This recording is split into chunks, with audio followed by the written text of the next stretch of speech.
Good morning, YouTube. Hope you're doing well. It's a little bit of a rainy day here, but it's still a nice day. We're above ground and things are going okay, so that's a good thing.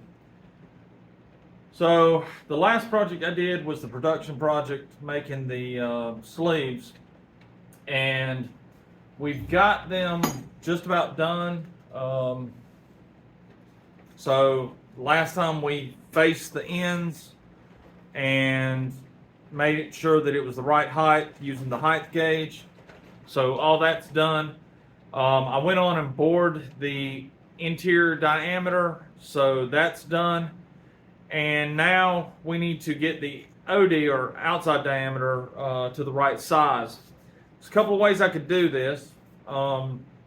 If my jaws are small enough, I could actually clamp it here on the inside with the jaws and then have a larger center out on this end, and that would center it. So that's one way of doing it. I could grab it here, cut half of it, flip it over, cut the other half, but again, you have a tendency or a chance for the two sides to be off, so I don't want to do that. And I have one more concern that I need to be worried about with this, and that is I need the OD, or outside diameter, to be I just lost the word. I hate when that happens. It has to spin in line with the inside diameter. So if I don't have them lined up correctly, instead of it spinning nice and smoothly, it could spin kind of like this, and you end up with wear on the parts, possible damage to the parts, heat, friction, a whole bunch of things that causes the machine to fail. So we don't want to do that. We don't want to cause any more vibration in the machine than has to. So we need to make sure that the inside diameter and outside diameter are true to each other. And the best way to do that is by using what's called a mandrel. So the mandrel is basically just a shaft that is turned to the right diameter, the part slips over it, and it allows the outside to spin at the same rate of movement as the inside diameter. So everything's working off of that inside diameter. So problem I've got right now is I don't have a mandrel this big. So we're going to make one. So we'll get the mandrel made, and then we'll go on and cut the outside diameter to the size that we need it to be. The mandrel that we're going to use on this, I've got a piece of 1 3/4 inch solid round bar. The inside diameter of this is 1 3/4. So this will slide nicely down on top of it without a whole lot of slop, which is great. That's what we want. Now, a couple of things we need to do. We need to cut the end of this to add threads to it so that we can put a washer and a nut on one end to clamp it down.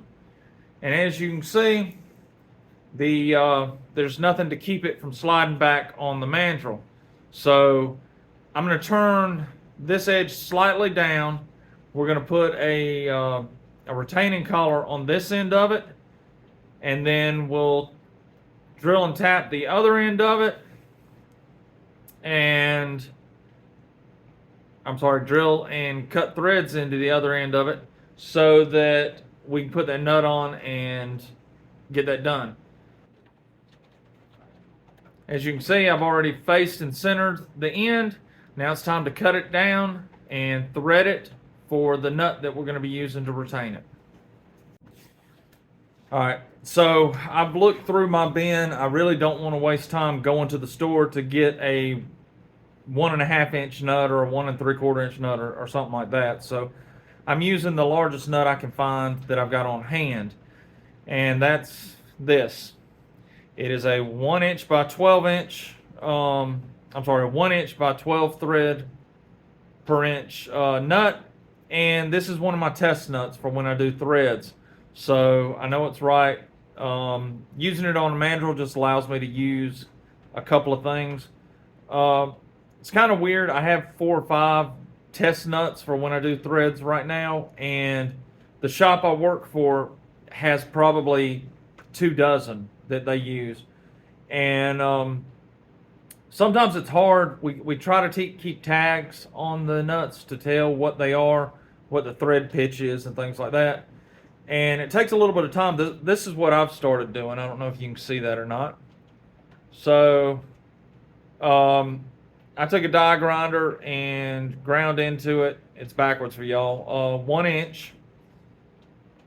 And then on the back, the threads per inch. So this is 12 threads per inch. So I've got 12 TPI on it.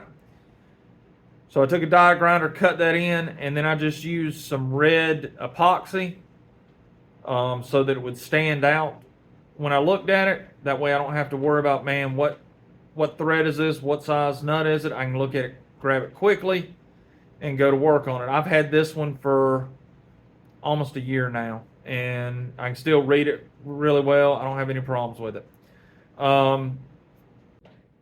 It's just something I do that I thought would save some time. The shop I apprentice with, like I said, they put wire tags on them, and that's great. But you take the tag off, you're working with it, it gets laid down, it falls on the floor, it gets lost. You got to take the time to take it off, put it back on when you're finished. To me, this was just a quicker way of doing it, and so far it's held up good. We'll see in the long run. But this is the nut we're going to use as the retaining nut for our mandrel. So now that I know what size nut, we've got to cut the tenon down to 1 inch and get ready to thread it. It's been a hectic afternoon. I got the tenon turned down to 1 inch, and I went on and threaded it. It is 12 threads per inch. It spins on nice and freely, which is what I want. So as you can see, our nut is smaller than the shaft. That's going to cause an issue because our pieces that we need to retain are going to slip right over it. So the next thing we're going to do is to make a collar or a washer that'll fit on here. And for that, I'm just using a scrap drop piece that I've got. I'm going to drill a 1 inch hole in it. That'll fit over the end, and that'll retain the sleeve on this end.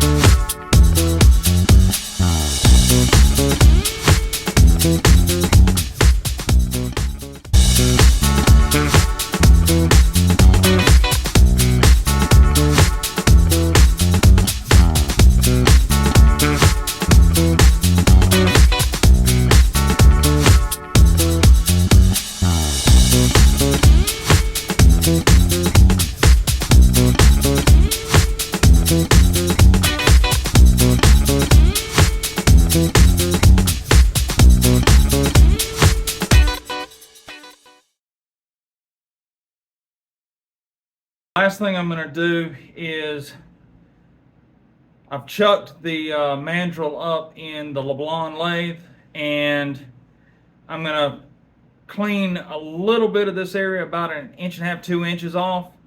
The reason for that is I also want to put a collar on this end so that no matter where I chuck it, it keeps it away from the jaws of the chuck so I don't accidentally bump them, but it'll make the piece centered a little better in my mind. So we're going to shave this down about 10 thousandths so that the collar will slip on. There'll be a small shoulder right here for it to butt up against, and between the two of them, that should pinch the sleeve in place really well and allow me to get a good finish on it. So let's do that next.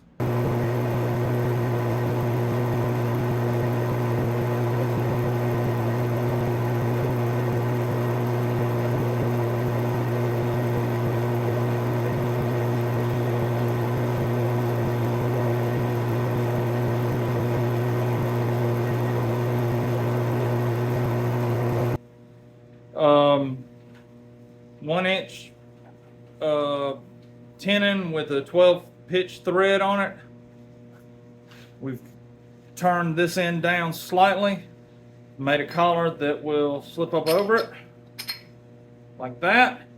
So this will be caught in the jaws of the lathe. My part that I want to work will slide over the mandrel. Our second collar will go on, and then our nut.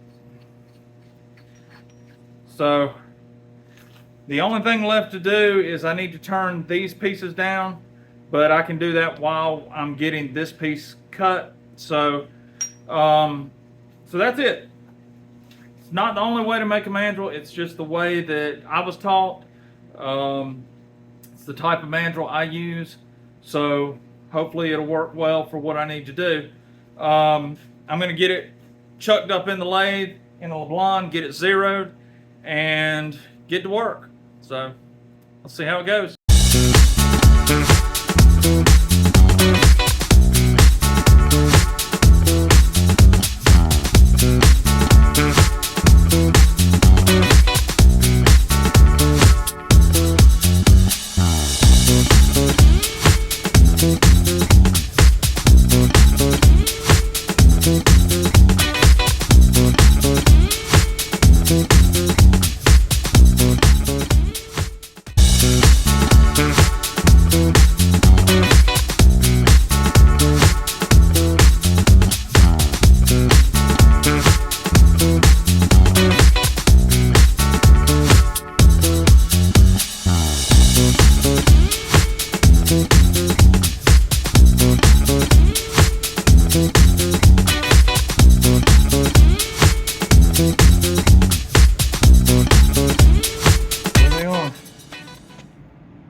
The original one,